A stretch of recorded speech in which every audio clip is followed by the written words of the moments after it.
Good morning, everybody, and thank you for joining us today. So my name's Adrian, and I'm going to be here with Elizabeth helping to facilitate some of the backroom things today. So to make sure that we keep to time, and I'm going to tell you a little bit about the buttons that you should see in front of you at the bottom of your screen, whether you're on your laptop or whether you're using your mobile phone today. So you'll probably notice down the bottom, if you've not been on a webinar, first of all, there are 3 buttons. And I'll go through those in turn. It's quite important that we get used to those buttons because Elizabeth is going to be having some interactivity across the webinar today. You'll have noticed that the only 2 people you can see today are myself and Elizabeth, and that's because both your webcams and your audio is turned off. So that's why we use 3 buttons. So to go through those in order, the first button you'll see looks a bit like that. It's a raise hand, lower hand button. So we're just going to have a quick test. So just to check if you can find that button. That's it. Raise your hands now.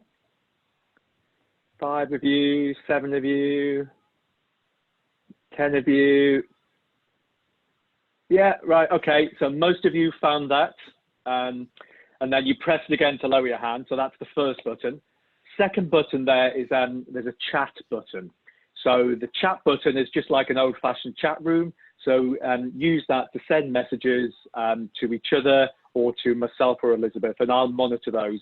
We'll also use the chat box to post some links across today. So we're going to be using some links for reference for you to click on. And then the third button is the Q&A, the question and answer button. So we're going to stop twice across today's webinar, today's training, to answer questions. So any questions you can think of, if you put them in the Q&A, then we'll come to those. If you like what somebody else has put, if you like somebody else's question, then give it a thumbs up. And that means we'll take those questions first, and then we'll take them in chronological order. Anything we can't answer today, then we'll put in a Q&A sheet and send it out at the end, because you'll be getting an email at the end of this training session with all the links and some follow-up information. So everything you see on the screen will be sent out to you, so you don't need to take any notes about that one. And then probably the kind of 2 things that I kind of leave this section on. The first one is, so this is kind of, doesn't feel like it, but this is a training session. So, you know, treat this like you would any other meeting in real life, be respectful of each other.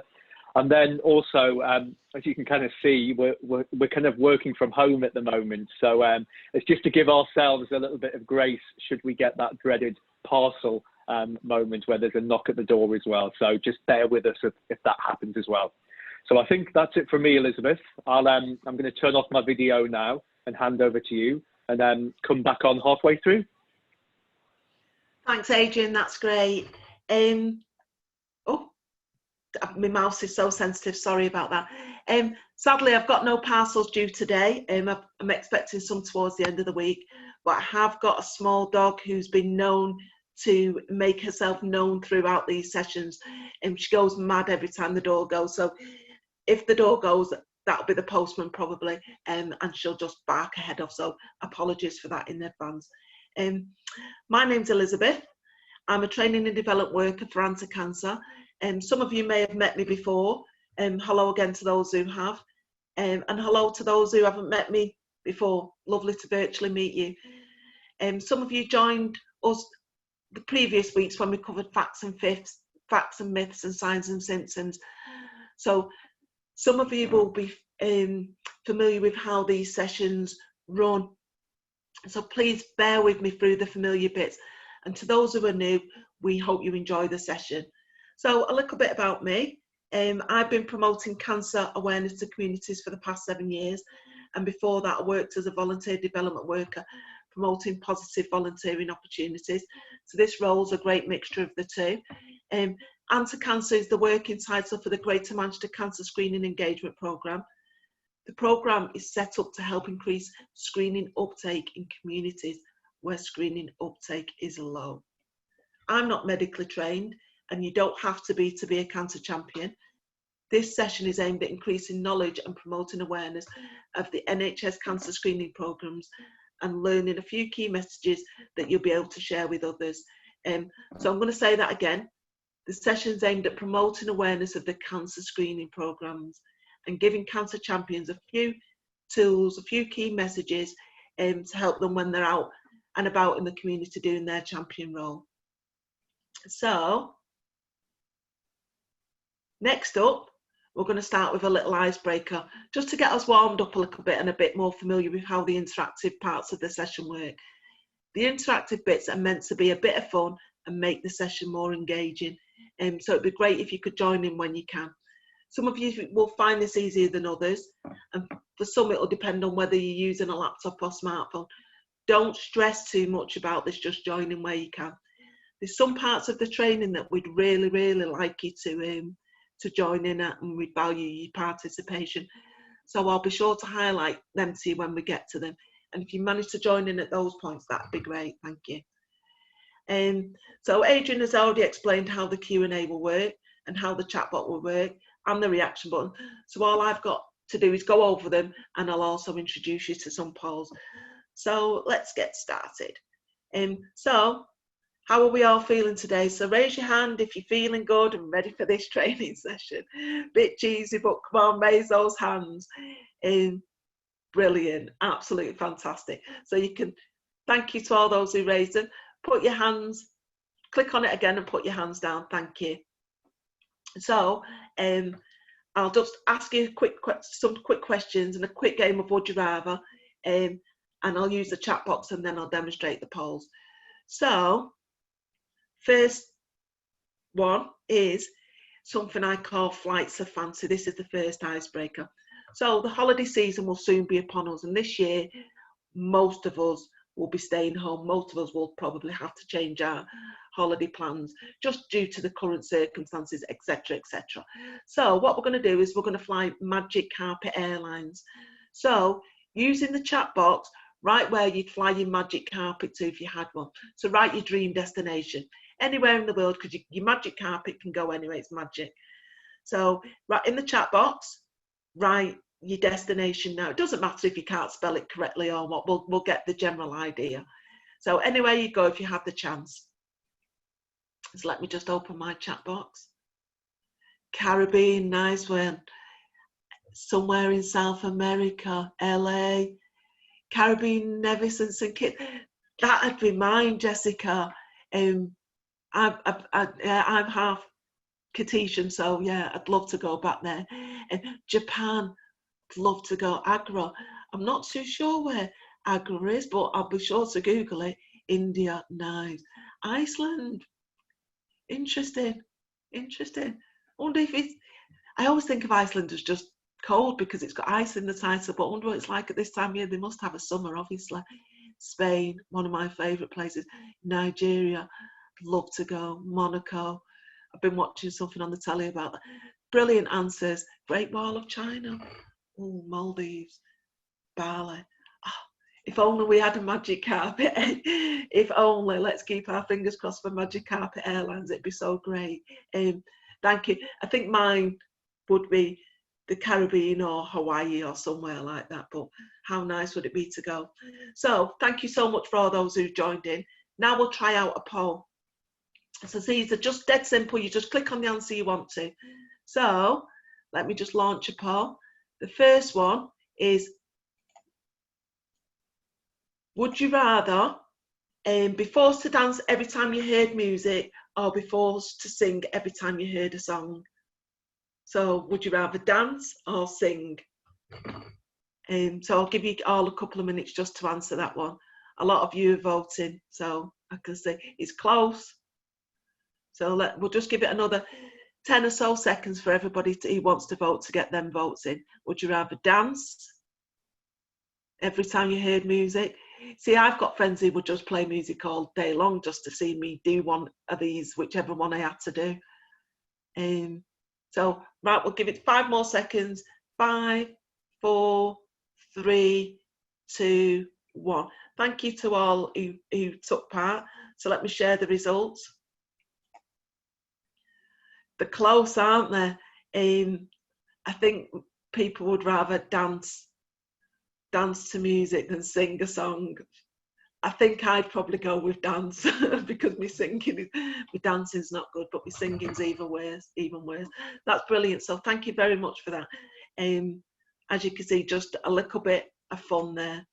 And the last one's just about your level of embarrassment, what you could live with easiest.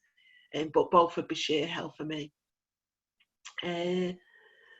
So, just on a note, today's training isn't as interactive as the previous sessions have been. So for those people who've joined on previously, small apologies for that. There's just a lot to get through in this session, because each of the screening programs usually takes an hour to cover on their own. So we'll be cramming a lot into this session. So for the interactive parts, we'll be mostly using the polls and the chat box only a little bit, but still join in. Remember to ask any questions in the Q&A box that you need to, and when I ask you a question, just try and answer it as best as you can. So moving on, by the end of today's training session, participants will have a greater knowledge of the NHS Cancer Screening Programmes, understand what's involved, eligibility, protection and prevention messaging, understand the importance of screening uptake and early detection.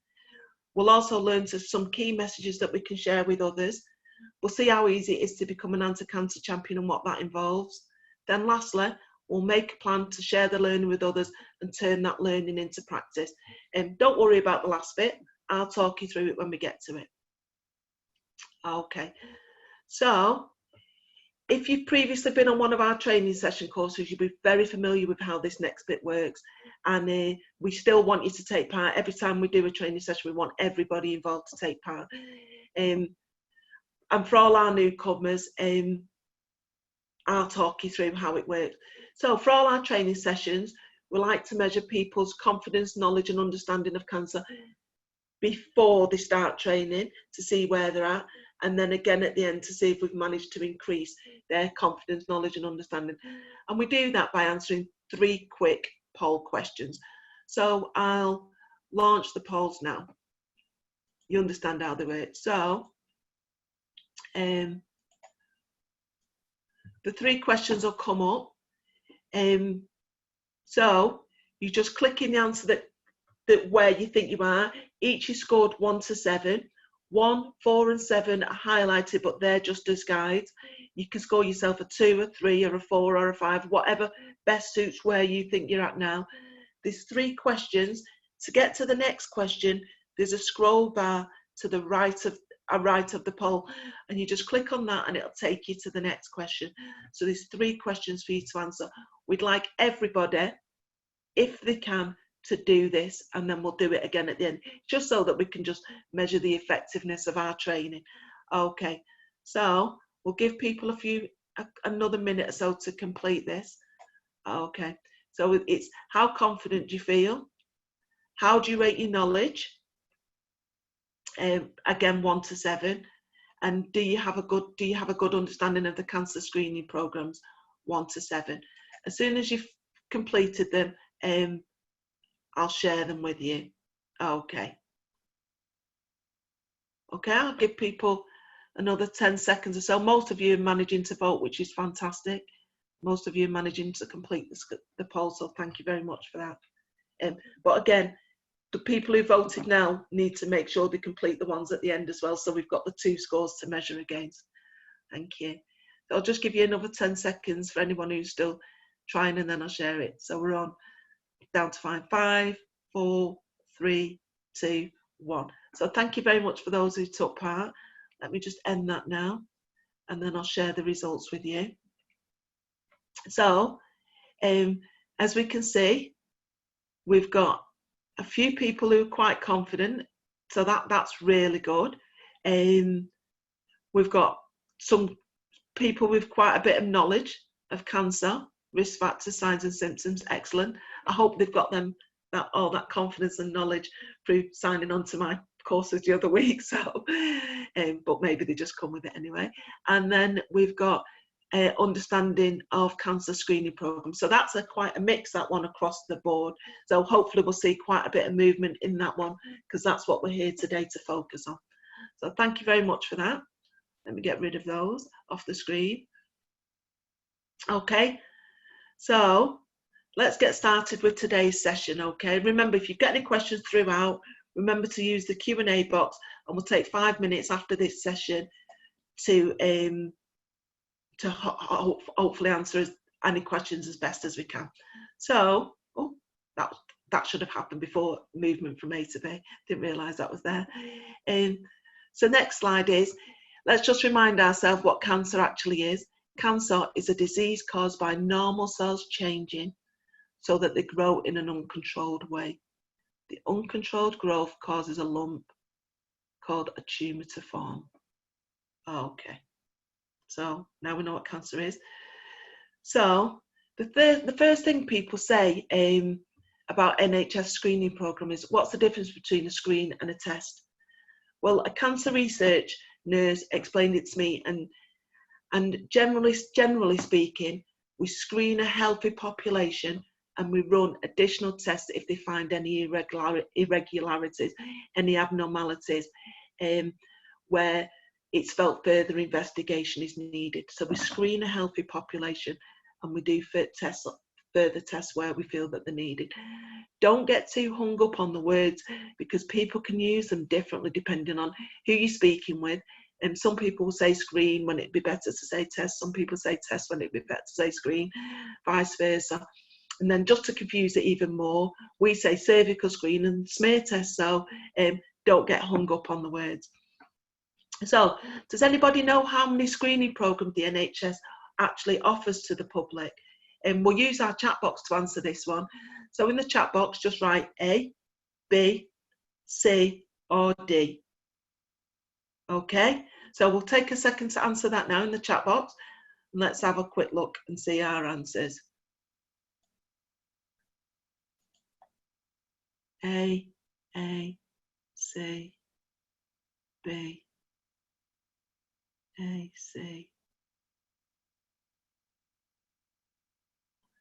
I've just looked at the answer from before, and someone's put Costa del Sol. That's so funny for your holidays.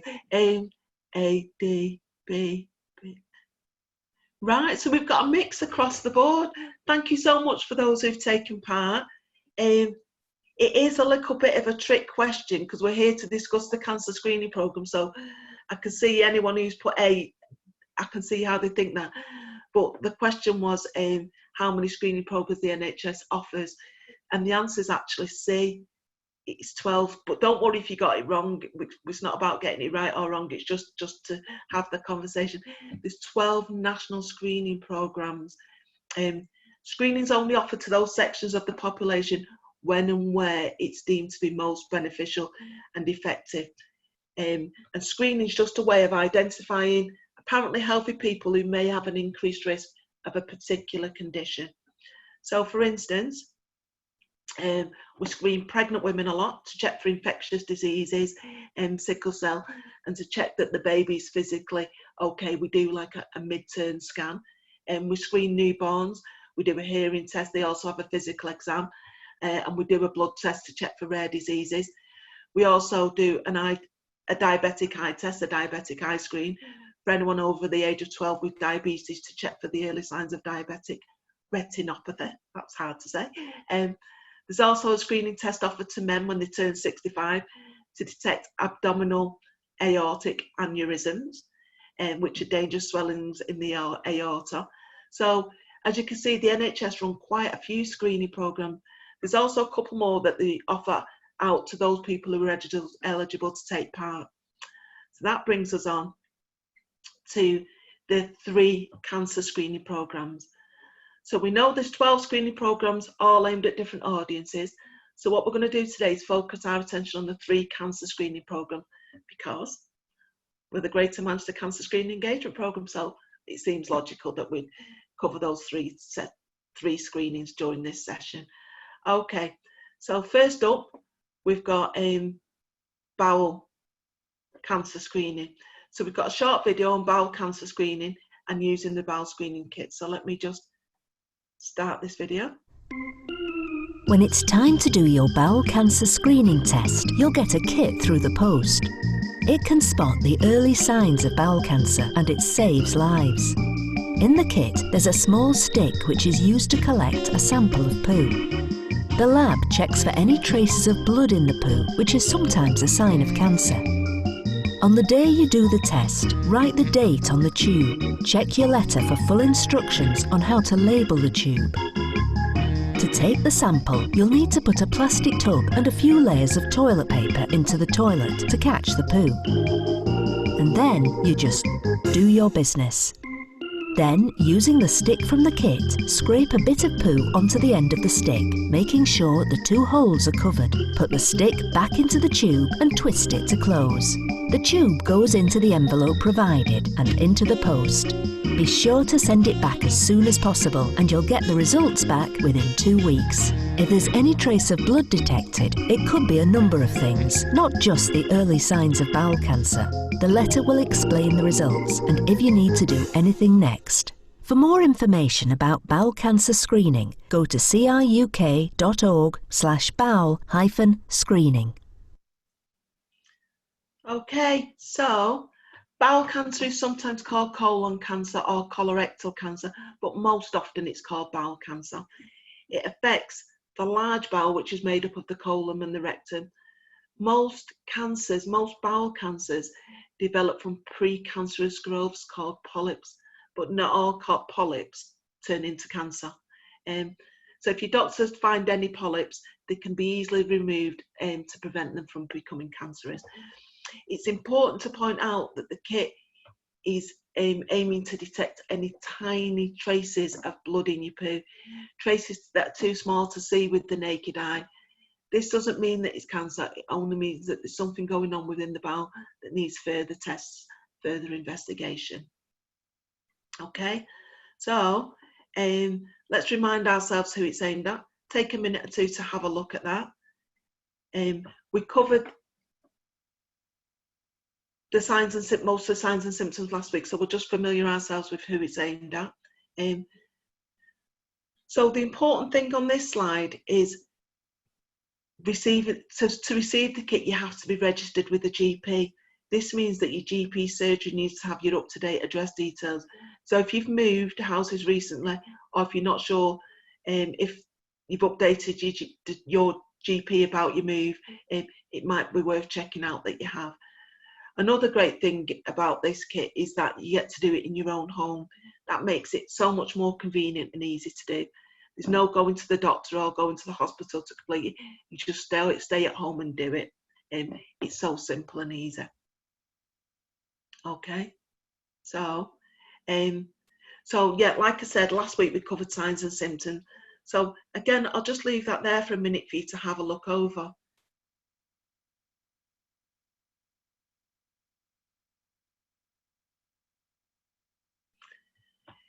Again, it's important to note that having one or more of these symptoms doesn't necessarily mean that you have bowel cancer. But if you notice any of them for 3 weeks or more, you should go and see your GP.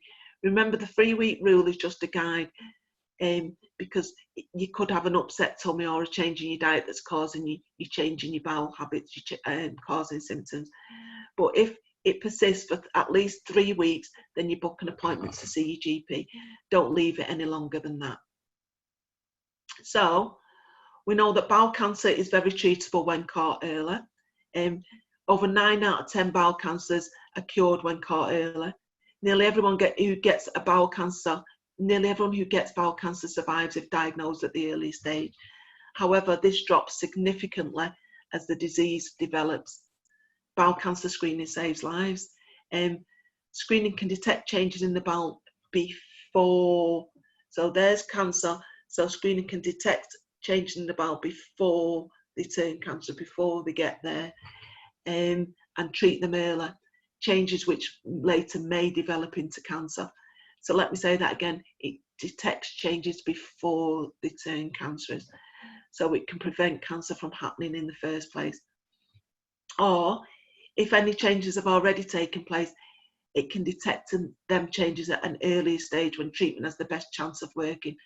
And therefore both health outcomes and survival rates are greatly improved for those people. Okay, so next up, I'm going to show you a short video, but before I do, we know that it's about breast cancer. This is the breast cancer screening video.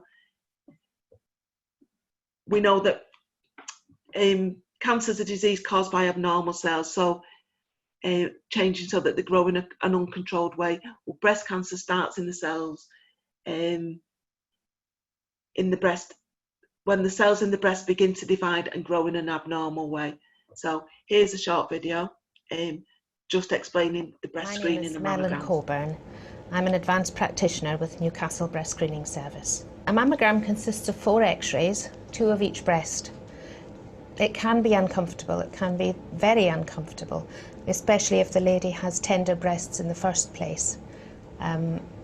It's best if the lady can relax, that helps enormously, and usually the ladies that have been before know what to expect. The breast is imaged from 2 different angles, as you would x-ray any other part of the body almost. With each x-ray, the breast is actually compressed between 2 plastic plates, which is the uncomfortable part. We also want to see the muscle at the back of the breast, which involves stretching the arm slightly across the machine. My job is to put the ladies at ease and to get the best possible films on that day. We're looking for changes in the breast tissue, and if the lady has been x-rayed previously, we will have the previous films to compare with when we get them back to base. We see ladies in the screening programme from age 50 to 70, and we see these ladies every 3 years. In the hospital situation, we see various other groups, including the family history ladies, more often. The family history ladies are generally young women whose mothers have had breast cancer or a near relative has had breast cancer at a young age, and our genetics department looks after these ladies. What I'm looking for is a technically good film to give the best possible picture to the radiologists to look at to make any diagnosis that they need to. The breast screening programme is very important for ladies between 50 and 70 years of age. And they are invited every 3 years for breast screening. When we invite them for breast screening, all the advice is given in leaflet form within their invitation.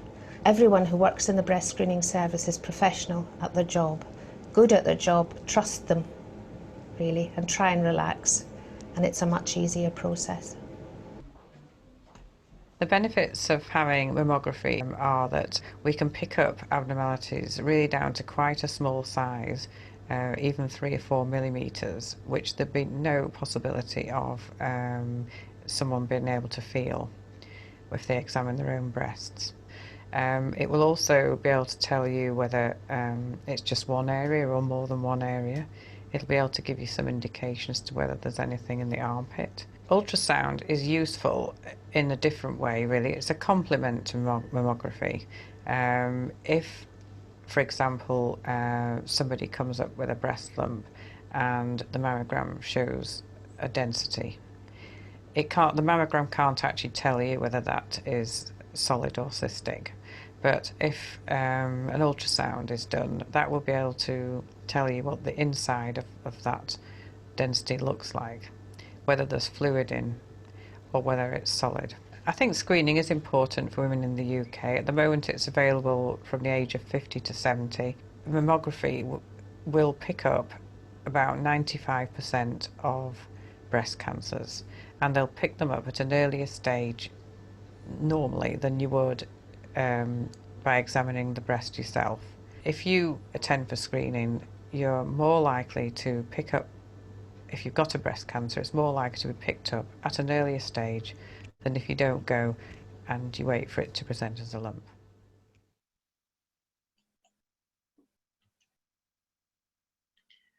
So, my name is Melanie Coburn. So, the NHS breast screening programme. So let's take a quick look and remind ourselves who the screening programme's aimed at. So if you could just take a quick minute just to look at the screen and see who it's aimed at.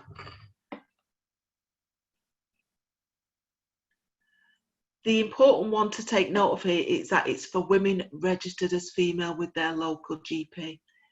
This is particularly important for transgender people, anyone transgender, transitioning from one gender to another. So a trans man, someone who was assigned female at birth, would still need to attend for a breast screening, but may need to check how they're now registered at their GP surgery first, because if they're now registered as male, they may not receive an invitation to attend, because it's for women registered, oh, that's just gone there, sorry about that, as female, who will be sent an invitation. I've included some reference links regarding this for anyone who'd like more information, and there's also a booklet produced by the NHS which covers this in more detail. I'll send out the links to both when I do my follow email at the end of the week. So, breast changes, signs and symptoms to be aware of. Again, we covered signs and symptoms last week, so I'll just leave that there for a minute for you to have a look over. I'm sorry, I can't go into them in more detail. We've just not got time in order to fit all 3 screenings in. So again, it's important to remember that having any of these symptoms, so if you have one or if you have them all, doesn't necessarily mean that you've got breast cancer. But if you notice any of them, you should book an appointment to see your GP. We know that breast cancer is very treatable. We also know that if the changes did turn out to be the early stages of cancer, early detection saves lives. The earlier a cancer is found and treated, the better the treatment outcomes and health outcomes for those women involved. So, breast cancer is the most common cancer in the UK, but like I said, it's very treatable if caught early. Most women, around 99.8%, will survive their cancer 5 years or more. Just let me just check if that's come up. The other ones should there it is. Sorry about that. I added some animations on last night and they've not done me any favours. So yeah, most women will survive their cancer for 5 years or more after diagnosis if it's detected or if it's caught at stage 1. So we can't stress enough, early detection saves lives. And as you can see from the slide, the figures, just the way it looks on the graph, amazing. So early detection saves lives. So that'll take us back to our key messages again. If it's unusual for you, see your GP. Don't wait until your next mammogram, or if you're between mammograms. If you notice anything, book an appointment to see your GP. Early detection saves lives. Breast screening saves lives, because breast screening aims to find the breast cancers early when they're too small to see or feel. So therefore we know breast screening saves lives. So before I play the last short video, just a few quick sentences on cervical screening. Cervical screening isn't a test for cancer, it's a test to check the health of the cells of the cervix. Okay, and the cervix is the lower part, the narrow part of the uterus, the womb, which joins at the top end of the vagina. And cervical cancer forms in the cells that line the cervix there. So now I'll play the video. Okay, so.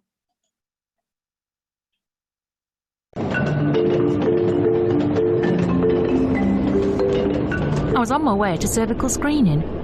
Not exactly something you look forward to. At first I didn't think I needed to do this. I was worried it would be really embarrassing, but my friend said it's really important. It can prevent cancer. And my girlfriend said she'd come with me, so I thought, let's do it. When I got there, I was nervous, but the nurse was really nice. She does these tests all the time. I had to take my jeans and pants off and lay down on the bed with my knees up and my legs open.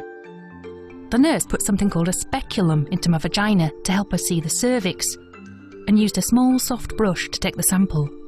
I thought it might hurt, but actually, it was only a bit uncomfortable. That's it, all done. Are you okay? It was all over in a few minutes, and then I went back to work. They'll send me a letter with the results. And if they do find abnormal cells, they can be treated to stop cervical cancer from developing in the first place, which is definitely worth it. I'm not scared of it now. So I'll do it again in 3 years and won't even worry about it. If you're not sure that you need to, just think, if you've got a cervix, then cervical screening is for you. It saves lives.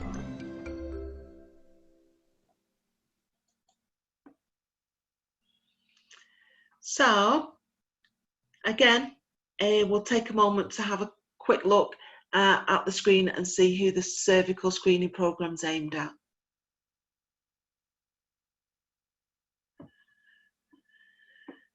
And the important one to note is similar to the breast screening, and that it's for people registered as female with their GP will be invited. So if you're a trans man, that is, you were assigned female at birth but have transitioned to a male and are now registered as male with your GP, you may not be invited. But I've put the links for further information and for reference. I'll put them in an email and send them out to people so they've got the information to hand if they need it. Okay, so we've had a look at that. Oh, sorry there. So cervical cancer changes to be aware of. So again, last week we covered signs and symptoms, but we'll take a brief moment to look over a few.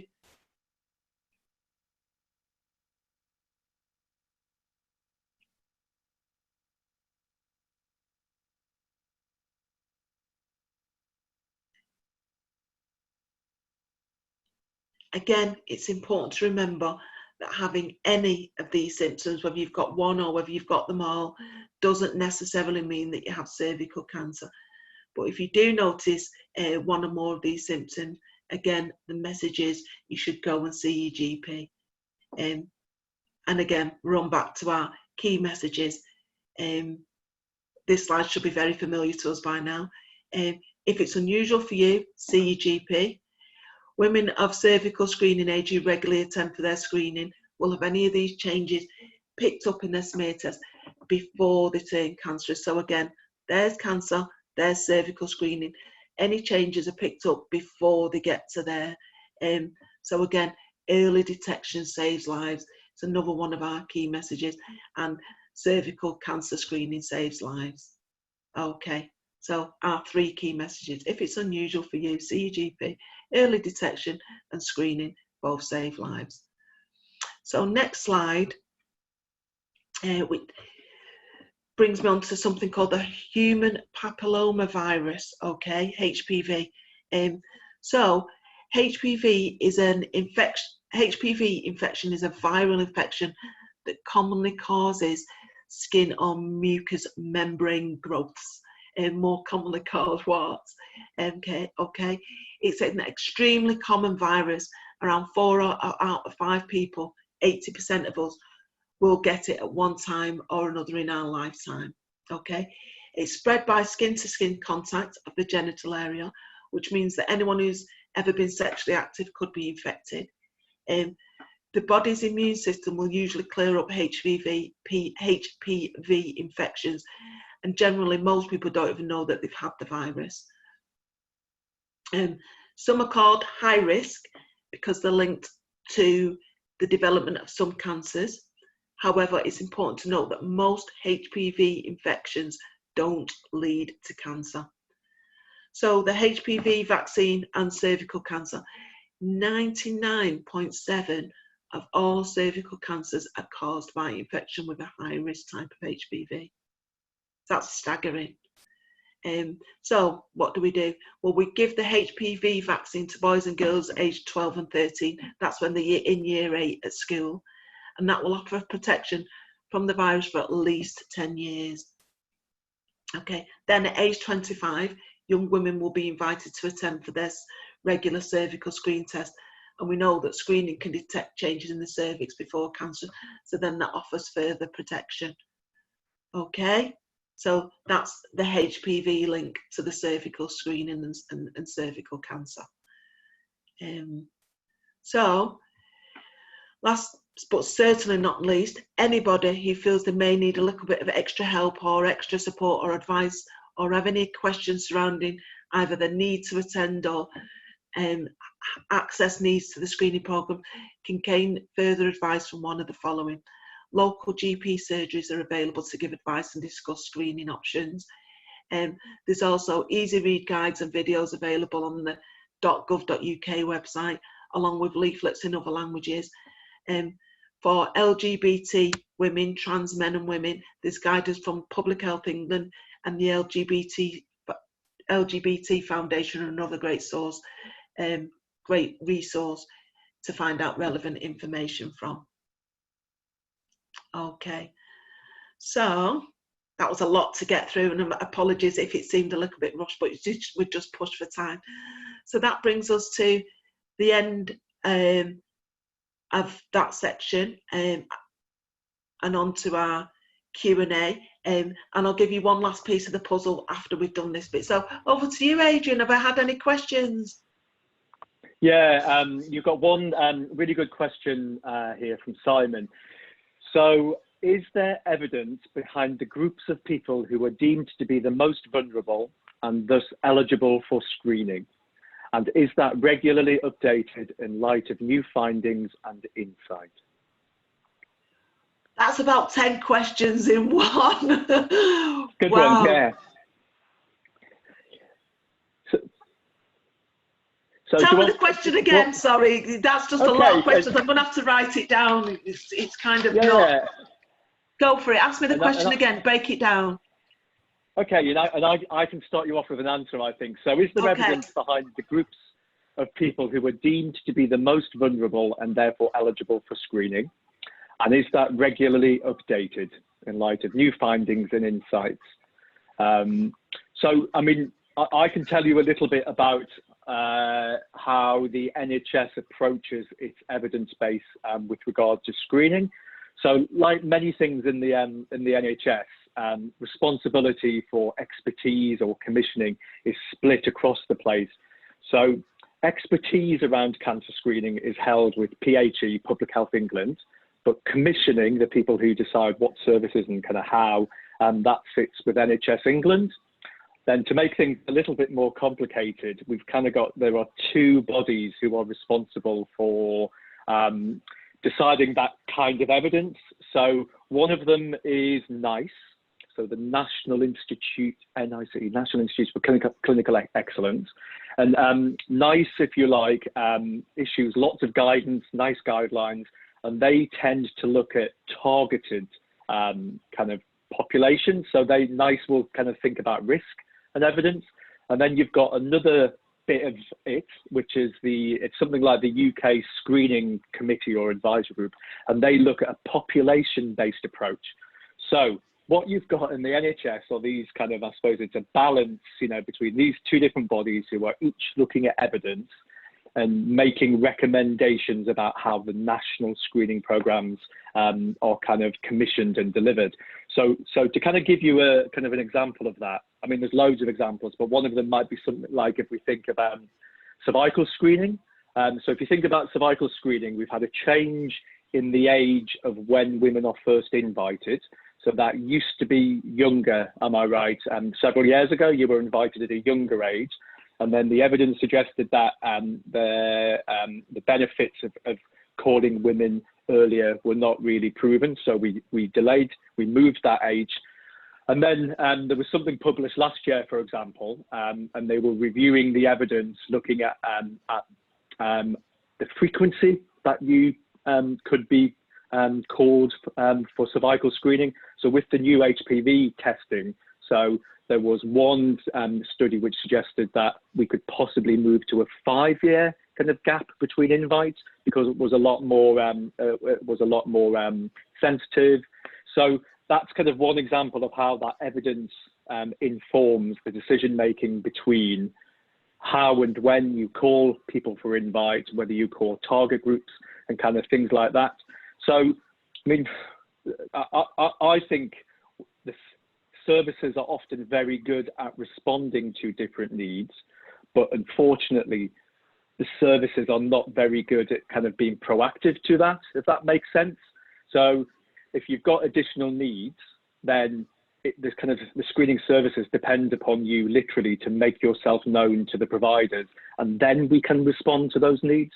So we've got to be really careful not to kind of just increase those inequalities, you know, by kind of providing this kind of blanket service. I think it's kind of really incumbent on us and Answer Cancer and all those support services. We've got to be really proactive and, you know, engaging with different populations, talking about their different kind of needs and how the services can respond to them.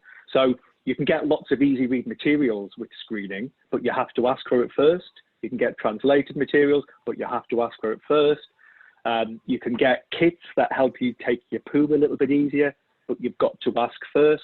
You know, right back to your point around kind of trans people as well, you know, having to make yourself known. So sometimes the systems aren't very good, and that's why we have to work really hard that those inequalities aren't just perpetuated. Right, bit of a long answer. Simon, you can kind of maybe give us a thumbs up or a thumbs down, and we can kind of need a bit more discussion about that kind of later. But that's your only question so far. Oh, thank you so much for answering that, Adrian. There was a lot of parts to that question, and he wouldn't have got that kind of answer from me because I didn't have it up there at the time to give. I would have had to go away and maybe do a bit of research to get that answer.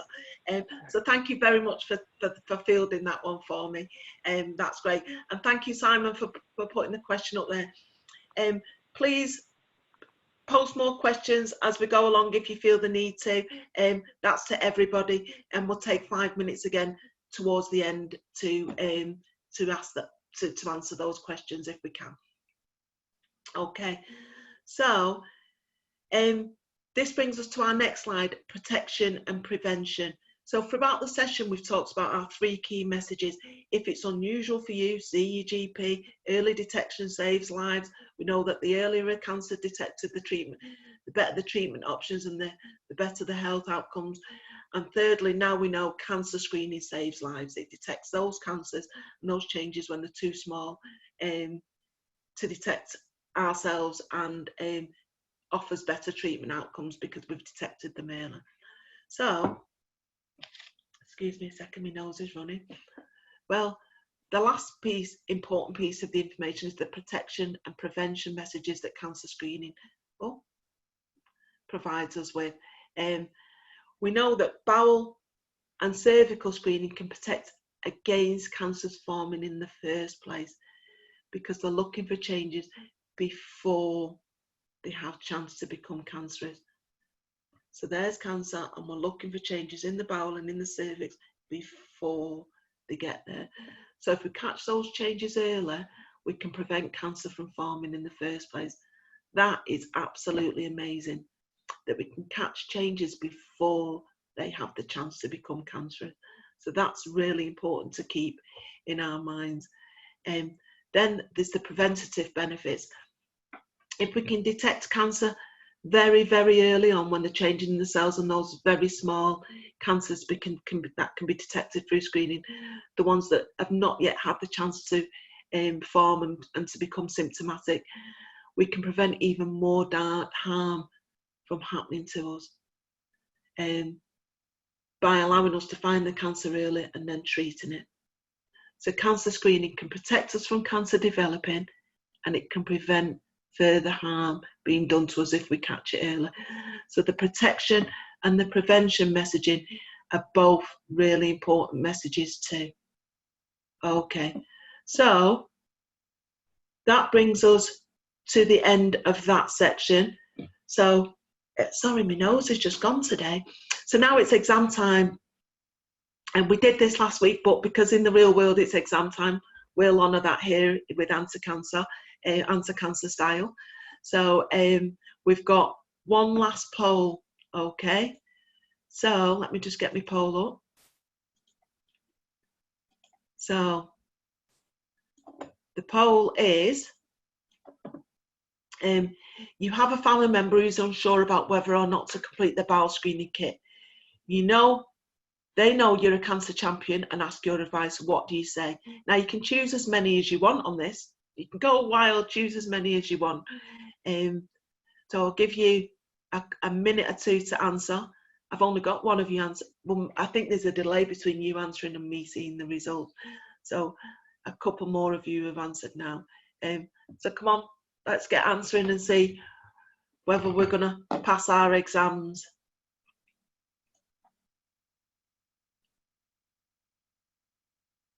So what do you tell them? The kit can detect changes before they turn cancers. Tell them early detection saves lives. Tell them bowel cancer screening saves lives. Tell them to do the bit, complete the kit. Or tell them all of the above. So, fantastic. We've got quite a few of you voting. I'll just give you another 20 seconds or so to see if the rest of you want to join in.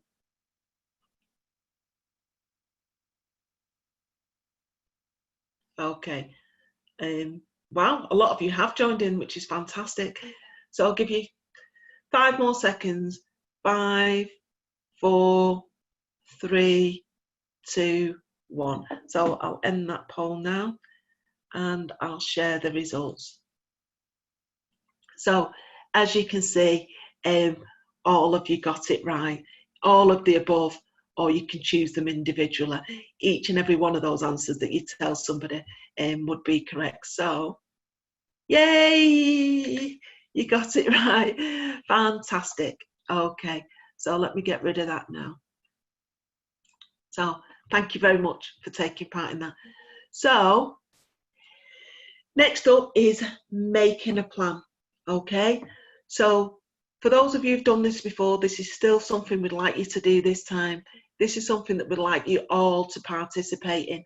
And don't worry, I will talk you through how we're going to do it. At Answer Cancer, we like everyone who takes part in training to make a plan, either to share their learning with others or make a plan to develop their own skills and knowledge in cancer, and so that they're better equipped to help inform others, if that makes sense. So that they feel confident enough to share positive cancer messages with others. So let's see how we'll do it. So on the screen, there's a number of bullet points with suggestions for plans. Take a moment, have a look at them. You don't have to do any of these. You can opt for one of your own. You can make up one of your own.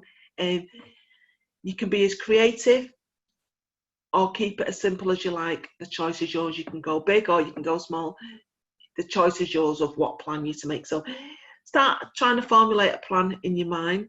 So here's how we're going to do it. We're going to do it in real time because we've already created an online form to use, and you can access that online form in 2 ways. So for anyone using the laptop with access to a smartphone, you simply open up the camera on your phone, point it at the screen, at the QR code on screen. Make sure you position it with all the 4 corners of the code in view, and it should open up into a website form. Okay, so that's one way. For anyone using a smartphone or who's a bit more old school, you can click on the link in this on screen in the chat box. Adrian, can you put that link there now for us? Thank you. So now you've decided, we want everybody to do this, so because it's really quite good fun actually. So now we've decided how we're going to do it. Let's do it together. So don't worry about leaving me on this screen. You'll still be able to hear my voice, and I'll talk you through it, and we'll come back to this screen in about 5 minutes time once we've completed it, because it's a really simple thing to do. Okay, so I'll be talking to you throughout. So open your plan. So on the first page is some blurb about how we store your information and what the plan will be used for. The first page also explains that we'll contact you again in 1 or 2 months time to see how you've got on with completing your plan. That's if you want us to and give us permission to. So click OK once you've read it. Next up is your name, your email address, and what date you came on training. So that's today's date, the 23rd of the 6th. It should open up on today's date. So click next once you've done that. Okay, on the next screen, what are you planning to do as a result? So you just write in your answer. Don't worry too much if you can't think of anything at this present moment in time, because sometimes people may feel a little bit rushed or that it's just not coming to them. We can always park that there and come back to the main training session. And once the training's over and you've ended this session, you can go back. Your plan form will be open on your screen and you can complete it then at your own leisure. Well, hopefully you'll be able to manage it now. So question 5, when will you do it? This week, this month, this year? When do you plan on doing it? What do you hope will happen as a result? So each time you click next when you're done. The following screen, are you happy to be contacted? It'd be great if you tick yes. It means that we can follow up your progress and report back to our commissioners to show that the Answer Cancer message is spreading and getting out into communities. So again, click next when you're done. Click yes, hopefully, and click next when you're done. And then click finish, and that's it. So I'll give you another minute or so to complete it. But again, Don't worry if you can't complete it. It'll still be open on your phone or on your device, and you can come back to it later. But be sure to finish it later, as in it's an important part of our training, and it's what we use to demonstrate our impact, to show that we're getting out into those communities. Okay, so give you just a minute to complete it. Okay.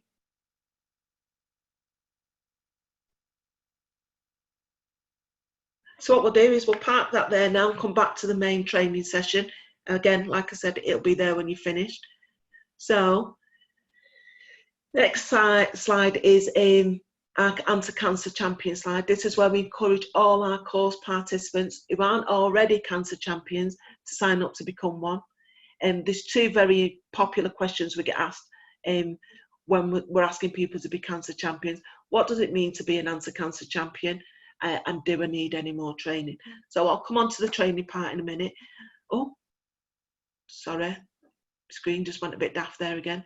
But what does it mean to be an anti-cancer champion? Well, firstly, champions commit to passing on key messages about cancer and cancer prevention. So when I asked you what you'd tell a family member who was unsure about completing their bowel screening kit, and you said you'd tell them to complete it, well, tick. You've passed on a key message about cancer screening. Cancer screening saves lives. You've understood the importance of early detection. Tick. And that's exactly what it means to be a cancer champion. Just pass on key messages. Cancer screening saves lives. Early detection saves lives. Positive messages about cancer prevention and detection. So, secondly, you can be involved as much or as little as you like. You can dip in and dip out as best suits you. We like to take our champions on a journey with us from A to B, and signing up gives you the chance to do that, gives us the chance to do that, and gives you the chance to increase your skills, knowledge and confidence at a pace that suits you, that's right for you. So some of the good stuff, some of the perks. If you sign up, you'll receive regular e-bulletins and newsletters detailing all things anti-cancer, with information of upcoming training sessions. Champions get first dibs of booking onto those training sessions because they get the information first. There's also access to some online learning modules and a quiz for anyone who learns that way. There'll be courses on offer that only the champions can book onto, like trainer sessions, which will be made available to champions who feel like they'd like to host their own session for their own group or their family or friends. They'll also have access to training materials and resources to enable them to do that. There'll be plenty of support and offer for champions who want to take this training and run it themselves, from myself, and there's also support and offer from other anti-cancer colleagues to develop your role further if you want to.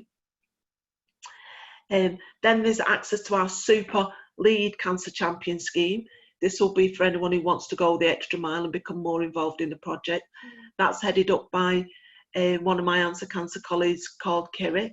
He'll be in touch with you all in the next week or two, explaining exactly what that offer is and how you can be involved if you want to.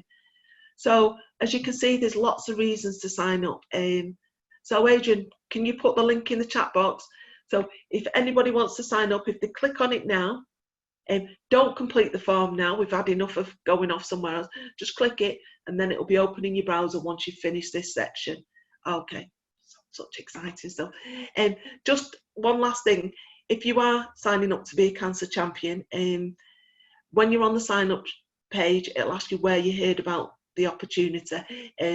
So be sure, have a drop down box, so be sure to select training, the training option when it asks where you heard about becoming an anti-cancer champion. Just so that we can track where people are coming from. Okay, so for those of you with a nose, I change that picture of a dog's nose every week for sniffing out more training. Our training offer's really good. Like I've said, signing up to be a cancer champion is probably the best way to receive news of our upcoming training courses.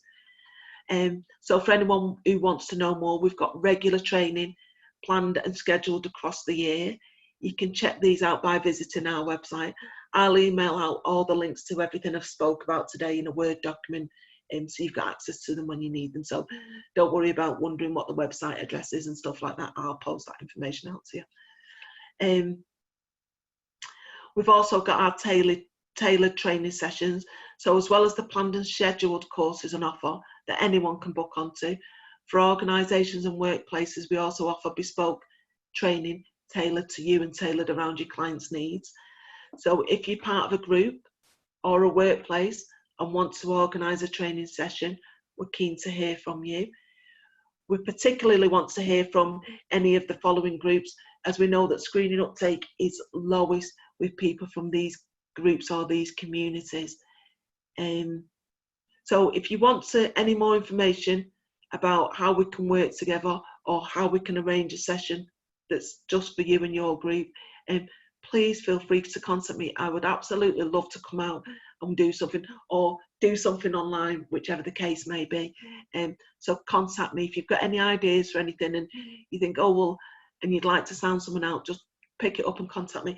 Alternatively, if you'd like to take any of the resources that you've either seen today or over the past few sessions and run those with your groups, we could make that happen too, because we've got resources that we can give you to make the training happen your end if that's what you choose. You'll get my contact details in the email that I'll send you all. Okay, so this is the bit I like. Post-session awareness scores. So fingers crossed that they've increased a little. So you all know how this works. I'll launch the polls and you just click on the one. There we go. So if I launch that now, you just click on where you feel you are now between 1 and 7, and that's with your confidence, your knowledge and your understanding. You click anywhere between 1 and 7. The 1 and the 4 and the 7 are just as guides. You can click on the 2 and the 3 and the 5 and the 6, and then you just scroll through using the scroll bar on the right. There's an added question on this one, just about whether you've enjoyed today's training session or not. So that's question number 4. So just keep scrolling past the first 3, and when you get to that one, you answer that one as well, just whether you've enjoyed it or whether you haven't, that type of thing. I'll give you all a minute to do that now. So if you voted in the first one, we need you to vote in that one so we can compare the 2 scores. So yeah, we'd like you all to take part in this part if you're able to. Thank you. I'll give you a minute or 2 to do that now. Okay, so some of you voted, I think more voted in the first one, so I'll give the rest of you a minute to catch up with the voting. Okay, so you're just scrolling through. How confident do you feel? How do you rate your knowledge? Do you have a good understanding of the cancer screening programmes? And have you enjoyed today's training session? Okay, so we'll just give it another couple of minutes for those people who still need to vote or still want to vote. We've had quite a lot of you voted, so that's brilliant. Thank you. Thank you so much for taking the time to vote. That's brilliant. Thank you. I'll just give you another 10 seconds and then I'll close the polls. Okay. 5, 4, 3, 2, 1. Oh, remember, after this we're going to do our Q&A, so if you've got any questions, get them in there then, because in a minute we'll be going on to Q&A.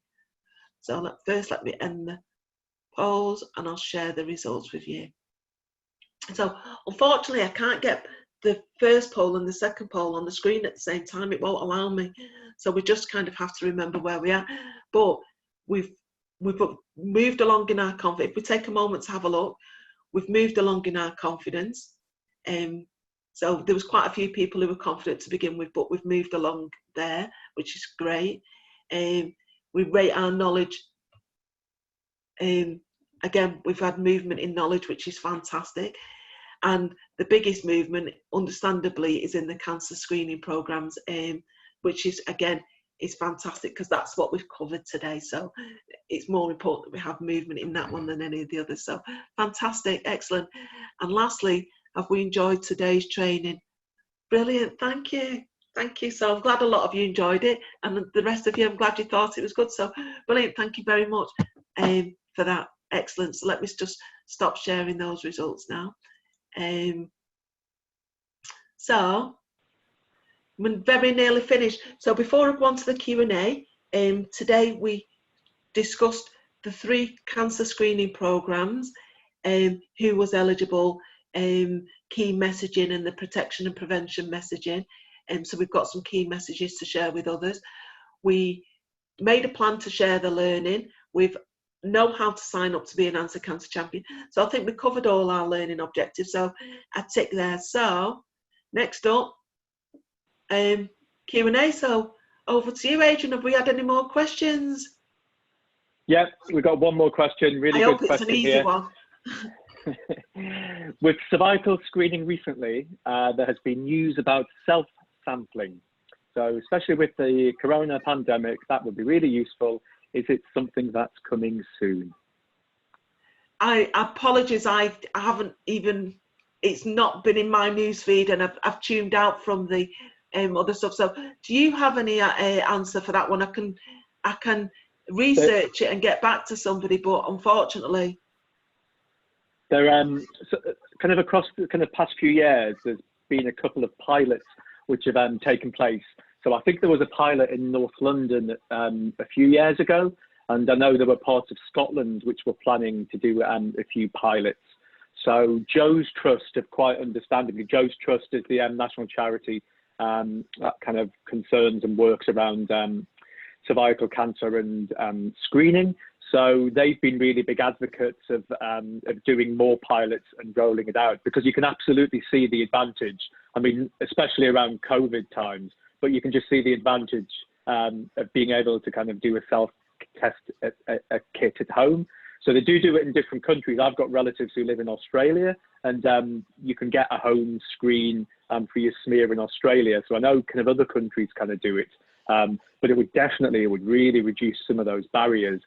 Because a kind of slightly related topic, we had a meeting with the Greater Manchester kind of team last week, and one of the things we talked about were some of the barriers that kind of might be in place that people kind of are feeling around COVID, as we kind of attempt to return to a more normal kind of screening services. And one of the big kind of barriers that people spoke about was that they didn't want to put extra kind of pressure on the NHS services, and they also had concerns about kind of safety. So we've asked kind of different services for a list of all the precautions that they are taking. Do you know what I mean, in terms of PPE to keep people kind of safe? Because I think that's going to be a really important part of our messaging back to people as well. We spend a lot of our time telling people to come into programs.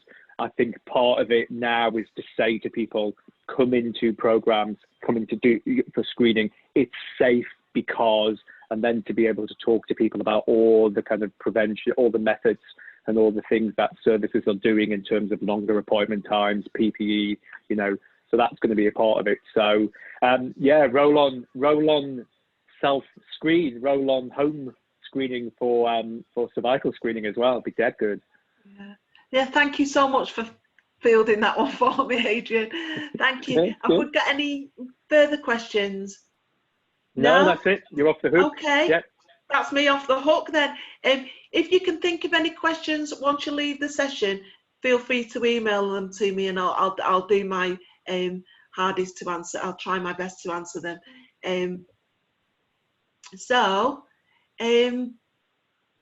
Yeah, so that kind of brings us to the end of today's training. We hope you've enjoyed it as much as we have. Thank you all so much for attending, and thank you so much for taking the time out of your busy lives. Remember to complete your plans once you get off this, if you haven't already completed them, and sign up to be an Answer Cancer Champion if you haven't already signed up. There'll be an email dropping into your email box tomorrow from Zoom, asking you to complete an equal opportunities form. It's really important for us that you complete that form, so please take 2 minutes. It only takes 2 minutes to complete. Take 2 minutes just to follow the link and complete the form. It just helps us know it helps us monitor who exactly is coming on our training, and we need that information to be able to demonstrate to our commissioners that we're getting out into the communities that we hope to get out into. So please, that's really important. So it'll take 2 minutes to answer that. If you've got any questions, don't forget emailing to me. I'll get all the information that we spoke about today over to you all by the end of the week, because I have a few more training sessions lined up this week, so I normally do it all in one go. So that just leaves me to say, enjoy the rest of your day, and it's goodbye from me. Goodbye. Thank you, have a nice day, everyone. Thank you. Thanks, Elizabeth. Thank you so much, all. Enjoy the rest of your day. Thanks. Bye. Bye.